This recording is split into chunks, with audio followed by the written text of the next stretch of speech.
بہت ہی یہ anti military اور کیا کیا ان لوگوں نے. یہ کہتا ہے کہ جی میں نہ جو ہے خط لکھوں گا اکانومسٹ کو کہ ایک آپ نے ملزم کو، جو کہ نہیں ہے بائی دا وے، ہی از آن بیل، یہ کانوکٹ نہیں ہے، آپ نے کیسے، اور لکھتے ہیں مبینہ طور پر لکھا ہے، اور کہتے ہیں آپ نے کیسے ایسا آرٹیکل چھاپا. یہ اس ڈھکن کو اگر میں ایک چیز بتا دوں سب سے پہلے، وہ یہ آپ ذرا دیکھیں جی، یہ اکانومسٹ کی، یہ میں نے ابھی صبح کی فیڈ نکالی ہے، 1.4 ملین ویوز ہو چکے ہیں. یہ آج صبح 9:43 میرے یہاں کے ٹائم کے، ہمارا یہ اس وقت ٹائم ہے 2 گھنٹے پہلے کی فیڈ ہے. یہ 1.4 ملین، ٹھیک ہے جی. 14 لاکھ لوگوں نے.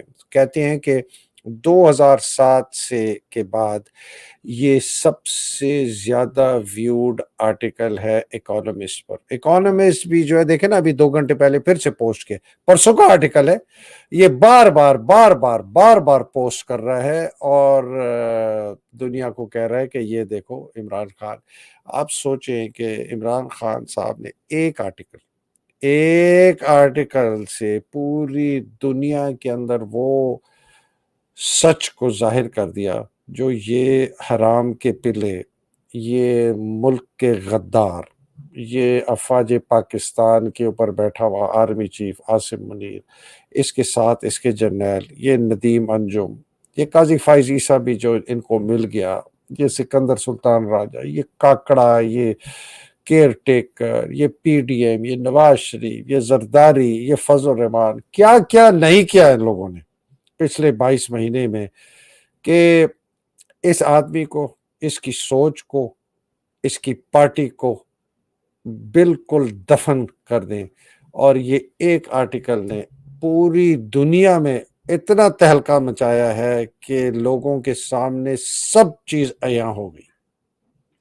یہ اکانومسٹ کو سوچ سمجھ کے کیا ہوگا. مجھے یہ لگتا ہے، میرا اسیسمنٹ ہے کہ اکانومسٹ کیوں چھاپا. ایک تو خیر مجھے مرتضیٰ حسین صاحب نے کہا کہ جی شاید یہ عمران صاحب جو ہے چونکہ بہت پاپولر ہیں امریکن ڈائسپورا میں، اوورسیز میں، تو اس وجہ سے چھاپا. میرا یہ خیال نہیں ہے. میرا خیال یہ ہے کہ کوئی تھنکنگ میں چینج آ رہا ہے، جو کہ ویسٹرن اسٹیبلشمنٹ جس کو کہا جاتا ہے. اور میرا خیال ہے کہ عاصم منیر کا جو یہ دورہ امریکہ تھا نا، اس نے عاصم منیر کے کفن کی ایک کیل اور ٹھوک دی ہے. یہ میرا اندازہ ہے. بالکل میں بالکل غیر مصدقہ جو ہے کوئی مجھے اسیسمنٹ، یہ تو مجھے پتا ہے کہ اس کو بہت ڈانٹا گیا اور اس کو کہا گیا کہ ختیجہ شاہ کو فار ایگزامپل چھوڑو، اور اس کو کہا گیا کہ تم نے کوئی غیر آئینی کام نہیں کرنا. میرا خیال ہے وہ اس آدمی سے ان کی جو ہے نا نظریں جو ہیں وہ کہہ رہے ہیں یار یہ آدمی ہمارے کام کا نہیں رہا، یہ نہیں کر سکے گا. فوج بھی پاپولر نہیں رہی، فوج میں بہت سخت غصہ ہے عوام کا فوج کے خلاف. پہلے تو فوج ساتھ ہوتی تھی، تو اگر آرمی چیف کو ملا لیا اس کا مطلب ہے آپ نے ملک کو جیت لیا، اسی کہ عوام فوج کے ساتھ ہوتی تھی. اب وہ نہیں رہا. فوج کے ساتھ بہت سخت غصہ ہے لوگوں کو، بہت نفرت کرتے ہیں، اور آرمی چیف سے بھی بہت زیادہ نفرت کرتے ہیں. یہ ساری چیزیں ان کو پتہ ہے. ان کے امریکن امبیسڈر کو ٹٹو نہیں ہے جو یہ ساری دنیا جہان میں پھرتا ہے پاکستان میں، یہی خبریں لے کے ان کو دیتا ہے کہ بھائی یہ آدمی قابو نہیں کر سکے گا. شاید یہ کوئی اپنا جو کہتے ہیں ڈرا کے دھمکا کر کیسے نہیں. جی میرا یہ اندازہ ہے کہ یہ ایک بہت ویزیبل انڈیکیشن ہے کہ عاصم منیر کا ٹائم آپ ہے. اب عاصم منیر ٹکا رہتا ہے نہیں رہتا، وہ میرا دوست عادل راجہ کہتا ہے کہ یہ ندیم انجم کو 2 سال کی ایکسٹینشن مل گئی ہے. تو میں نے ابھی پوچھا اس سے کنفرم، کہتا ہے سر کنفرمڈ ہے. تو اگر یہ ہے تو یہ بہت ہی عجیب بات ہے کہ اس کو 2 سال کی ایکسٹینشن مل گئی ہے. اینی وے، تو میرا یہ خیال ہے کہ یہ آرٹیکل کا چھپنا اس وقت جو ہے یہ اتفاقاً نہیں ہے بہت. اور یہ مرتضیٰ سلنگی کی میں آپ کو ایک بات بتاتا ہوں، بڑا عجیب قسم کا یہ آدمی ہے. کہتا ہے کہ جی یہ ایک کانوکٹ ہے. اب اس آدمی کا میں اس کی منافقت کا آپ کو بتانا چاہتا ہوں کہ ان لوگوں کی آپ منافقت دیکھا کریں. یہ جی ان کی منافقت ہے. یہ اس کو یہ دیکھیں، یہ آدمی مرتضی سلنگی نے 2019 کے اندر یہ اس کا ٹویٹ ہے کہ جی a convicted person doesn't lose all fundamental rights, کہ جی کسی کوئی سزا یافتہ آدمی جو ہے اس کے بنیادی حقوق ضائع نہیں ہوتے. اگر کوئی فائدہ ہوگا عوام کا کہ ایک کانوکٹ جو ہے، ایک قیدی جو ہے، اس کا انٹرویو کیا جائے تو اس میں کوئی بات نہیں، بری بات نہیں ہے. اور ہمارے ملک میں جہاں پر ایک وزیر اعظم کو غلط طور پر مارا گیا ایک عدلیہ کے قتل سے، ذوالفقار علی بھٹو کی بات کر رہے، تو یہاں تو قید کی سزا بھی ہونا بالکل بے معنی ہے. یہ کہہ رہا ہے، یہ مرتضی سلنگی 2019 میں کہہ رہا ہے، اور یہ کہہ رہا ہے کس کے لیے؟ یہ کہہ رہا ہے نواز شریف کے لیے. اب یہ آدمی آج کہتا ہے کہ جی آپ نے کیسے ایک اس کا ایک ملزم کا آرٹیکل چھاپ دیا، میں لکھوں گا تم لکھو گے تمہارے اوپر تو میں جو کہتا ہوں کہ وہ کاکڑ کی کتیا کاکڑ کے اوپر وہ بھی نہیں کرتی، تو تمہارے پاس تو کتیا ہے ہی نہیں، تو تم تو پتہ نہیں کیا کر رہے. سو آئی ایم سوری جی، میں اس طرح کی لینگویج استعمال کرتا ہوں، لیکن یہ اتنے ذلیل غلیظ ترین لوگ ہیں. مرتضی سلنگی جیسے لوگ یہ عکاسی کرتے ہیں میڈیا کے سب سے نچلے درجے کے گٹر کے اندر جو غلاظت ہے نا، یہ اس کی عکاسی کرتے ہیں. اس کے اوپر اور بڑے لیئرز ہیں. یہ حامد میر آج کل جو بڑا چیختا چنگھاڑ رہا ہے بلوچوں کے چکر میں، یہ اس غلاظت کا حامد میر بھی حصہ ہے. یہ کتوں کے وہ جو کہتے ہیں نا running with the hares and hunting with the hounds, یہ خرگوشوں کے ساتھ بھی بھاگتے ہیں اور کتوں کے ساتھ بھی یہ ہنٹنگ کرتے ہیں. یہ ہر جگہ اپنے آپ کو گھسائی کرتے ہیں. جب ان کو نظر آتا ہے کہ یار باجوہ کے چاٹیں تو یہ باجوہ کو چاٹتے ہیں. جب ان کو نظر آتا ہے کہ باجوہ کیا اس کے خلاف وار کرو تو اس کے خلاف وار کرتے ہیں. آج کل عاصم منیر ہے تو یہ بڑے خبیث لوگ ہیں. ان کی باتوں میں مت آئیں، یہ دوغلے ہیں، یہ منافق ہیں، یہ سارے کے سارے. یہ حامد میر شامد میر سب اس میں شامل ہے. ان کی آپ باتوں میں نا حامد میر کے آپ پچھلے 20-25 سال کا آپ کردار اٹھا کے دیکھ لیں جی، بہت بڑا فراڈ ہے. تو یہ مرتضی سلنگی، یہ طلعت حسین جو منہ دبا دبا کے باتیں کرتے ہیں، باقیوں کو تو میں نام ہی نہیں لیتا جو اور ہے، یہ سب منافق ہیں. میں تو حسن نثار کے اوپر بھی مجھے بڑا افسوس ہوا جب بڑی تعریفیں کرنی شروع کر دی اس نے باجوہ کی ایک زمانے میں. یار چلے جی، ہم چلتے ہیں. یہ پاکستان کا المیہ یہی ہے کہ ہمارے جن کو ہم بڑے سمجھتے ہیں کہ جی بڑے دلیر ہیں، یہ ہے، بڑھ کے مارتے ہیں، اور وہ ادھر سے بھی کہتے ہیں کہ یار یہ ہمیں کہنے دینا، اس میں ہماری بھی. اچھا، ایک تو یہ میں دوسری بات کرنا چاہتا ہوں. تیسری بات میں کرنا چاہتا جو کہ میرے لیے ایک افسوس والی بات وہ یہ ہے کہ ایک انہوں نے یہ شروع کیا ہے نیا ڈرامہ. یہ نیا ڈرامہ شروع کیا ہے کہ جی یہ ایک کیبنٹ کی کمیٹی نے پھر 5 جنوری کو ایک نوٹیفیکیشن جاری ہوا ہے کہ جی ہم 9 مئی کے جو واقعات ہیں آپ اس کے اوپر تحقیقات کریں گے. یہ جب 9 مئی کا واقعہ ہوا تھا، آپ کو یاد ہو کہ اس میں مصدقہ طور پر آئی ایس پی آر کی کور کمانڈرز کانفرنس کی پریس ریلیز میں کہا گیا کہ جی ہمیں جو ہے سارے ہمارے پاس شواہد ہیں، ہمارے پاس irrefutable ایویڈنس ہے. مطلب کہ اس کو آپ جو ہے نا وہ بالکل ہمارے پاس ہر چیز مکمل طور پر ہمیں پتہ ہے کہ یہ کس نے کیا، یہ کیسے ہوا، یہ کب. تو آج آپ مئی 2023 کے بعد آج آپ جو ہے 5 جنوری کو کہہ رہے ہیں کہ جی اب ایک کمیٹی بنائی جائے کیبنٹ کے، جس کے اندر جی آپ کا ministry of law and justice, آپ قانون کی وزارت، آپ کی انٹیریئر کی وزارت، آپ کی انفارمیشن اینڈ براڈ کاسٹنگ کی وزارت، ہیومن رائٹس کی وزارت، اور کسی اور کو بھی ہم ڈال. اوئے تم نے ڈیفینس منسٹری کیوں نہیں ڈالی کہ تم سے پوچھا جائے کہ جب لوگ 4 بجے چلے چیرنگ کراس سے اور 6، 6:15، 6:30 بجے پہنچے، تو اس 2.5 گھنٹے میں کوئی فوجی یونٹ نہیں، کوئی QRF نہیں، کوئی 10 ڈیو کی یونٹ نہیں، کوئی 11 ڈیو کی یونٹ نہیں، کوئی رینجرز کی یونٹ نہیں، کوئی آپ کا پولیس کا کوئی دستہ نہیں، کسی نے اس موب کو 2.5 گھنٹے تک آتے ہوئے نہیں روکا. مجھے یہ بتائیں پہلے، یہ تو منسٹری آف ڈیفینس سے پوچھنا چاہیے نا، اور انٹیریئر میں تو خیر آ جائے گی رینجر. تو ساتھ اس کے گھر کے 800 گز پہ وہ ہے جناب آپ کی اس کا پتہ نہیں ایس ایس پی کا گھر ہے یا کس کا. یہ بکواس ہے، ڈھونگ ہے. یہ کر رہے ہیں جی کس لیے؟ یہ اس لیے کر رہے ہیں کہ انہوں نے ایک نیا ڈرامہ شروع کرنا ہے کہ کسی طریقے سے عمران صاحب کو سزا دی جائے. یہ میرا انداز ہے، اور فیل ہو جائے گا. جتنے انہوں نے پہلے حربیں استعمال کری ہیں فیل ہو جائیں گی، اور یہ چیز بھی فیل ہو جائے گی. تو اس کے ساتھ جو افسوس والی بات ہے نا، وہ میں یہ دکھانا چاہتا ہوں. جو اب آپ یہ دیکھیں، یہ ہماری ان کا ذرا ان کی ذرا دیکھیں آپ، یہ ذرا دیکھیں. اللہ،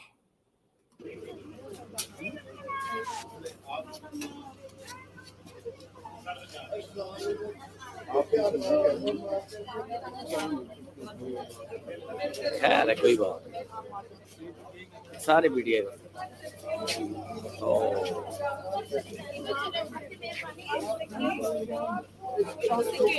25 دن بعد اپنے بچوں سے ملتے ہیں.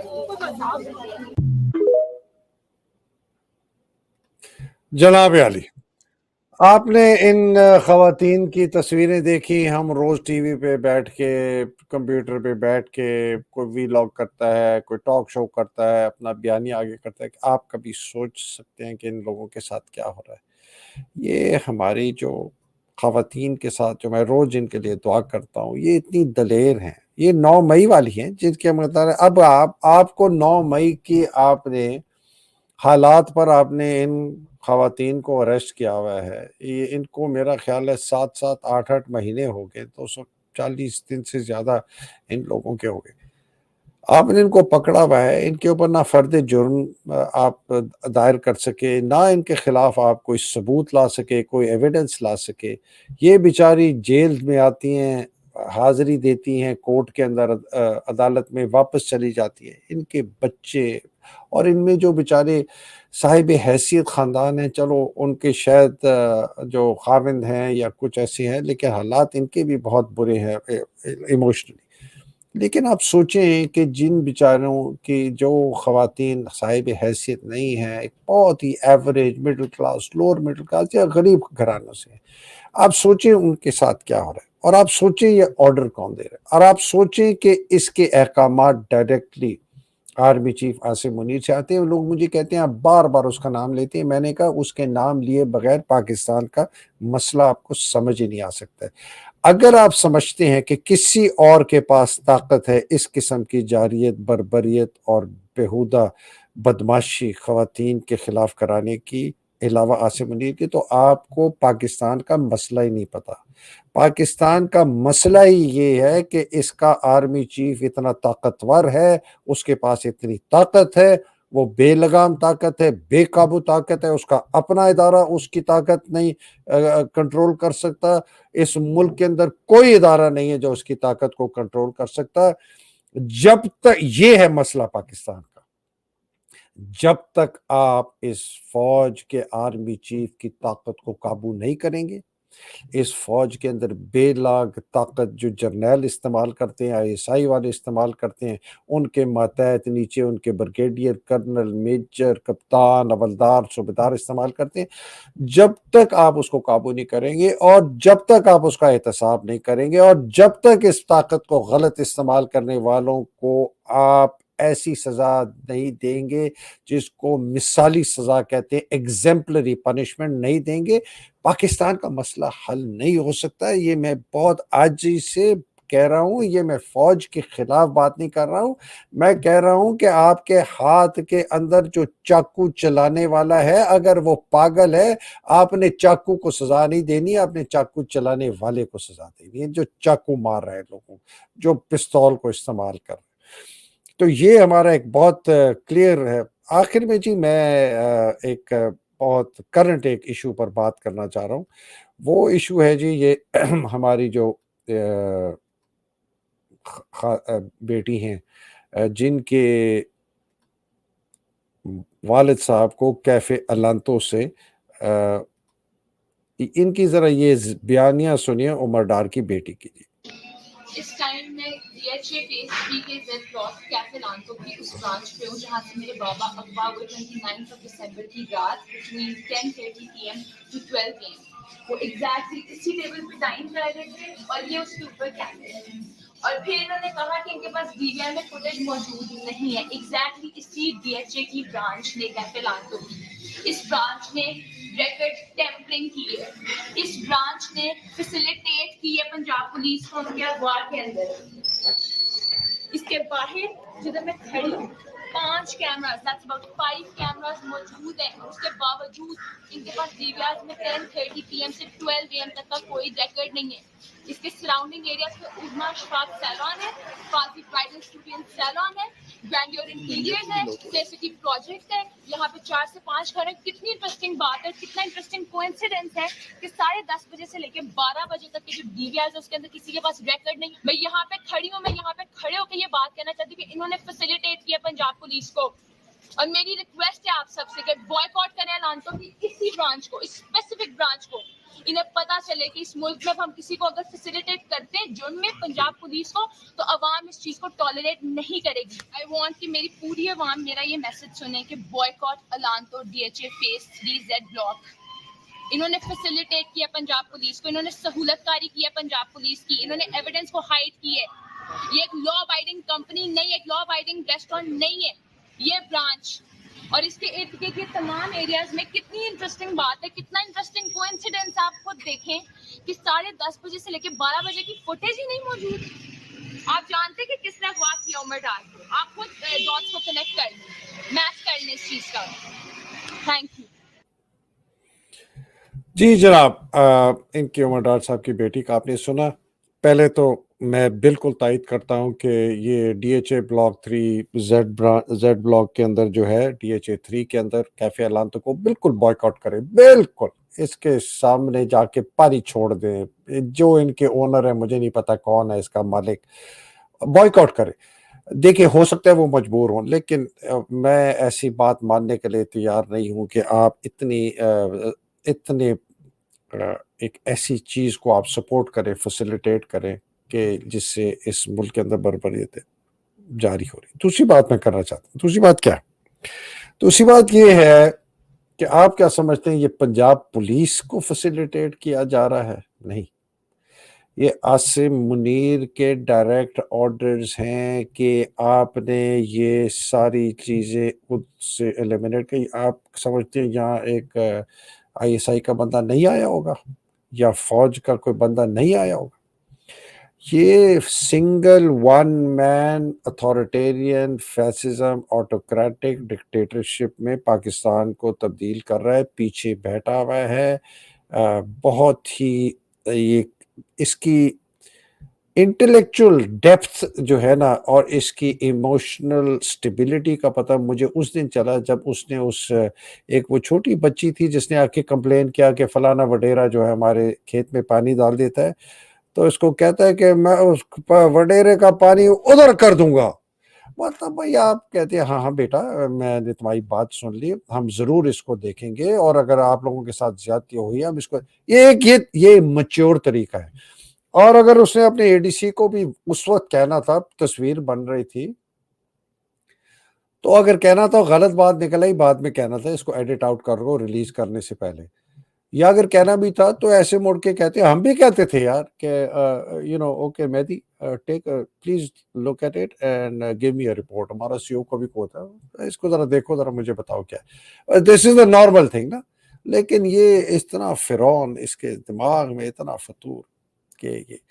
تو جناب میں آخر میں جو میں باتیں کرنا چاہ رہا تھا, میں اس نتیجے پہ یہ پہنچتا ہوں کہ پاکستان کے ساتھ جو اس وقت ظلم ہو رہا ہے وہ اس کی آپ پلیز وجہ سمجھیں, اس کی آپ جڑ سمجھیں, اس کی آپ سورس سمجھیں, اس کا سنگل پوائنٹ آف فیلئر یا سکسیس سمجھے.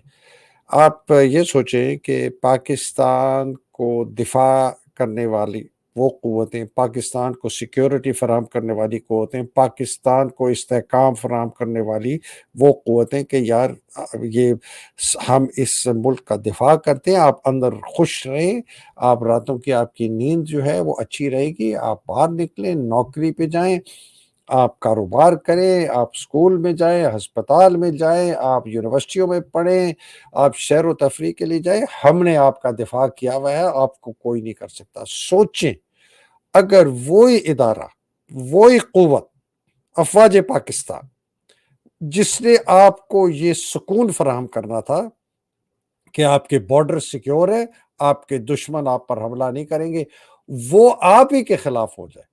اس نے دشمنوں کو چھوڑ دیا، اس نے بارڈر کو چھوڑ دیا، اس نے آپ کی ماں بہنوں بیٹیوں کے اوپر حملہ بول دیا. آپ کے بیچارے جس کو ہیلپ لیس، جن کے پاس کوئی ہتھیار نہیں، ایک عام شہری کے اوپر آپ نے اپنی بندوقیں کر لی. آپ 7.5 لاکھ فوج کی بندوقیں ہیں آپ کے پاس، بے پناہ طاقت ہے. آپ اس طاقت کو اپنے ملک کے خلاف استعمال کرنا چاہتے ہیں. کیوں؟ اس لیے کہ ایک پاگل غدار بیٹھا ہے آپ کے اوپر، ایک پاگل غدار بیٹھا ہے جو کہ نہ بائی دا وے غیر قانونی ہے اور غیر آئینی ہے.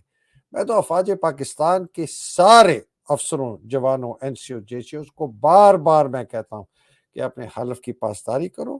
تم نے اوتھ لیا تھا کہ تم قانون کی پاسداری کرو گے، آئین کی پاسداری کرو گے، غیر قانونی تم احکامات نہیں مانو گے اور تم سیاست میں حصہ نہیں لو گے. تو یہ جو آپ کا جو آرمی چیف اس وقت ہے، جس کو ریٹائر ہو جانا چاہیے تھا اپوائنٹمنٹ سے پہلے، غیر قانونی غیر آئینی طور پر اپوائنٹ ہوا ہے، یہ کیا کر رہا ہے پاکستان کے ساتھ؟ آپ گونگے، بہرے، اندھے ہیں.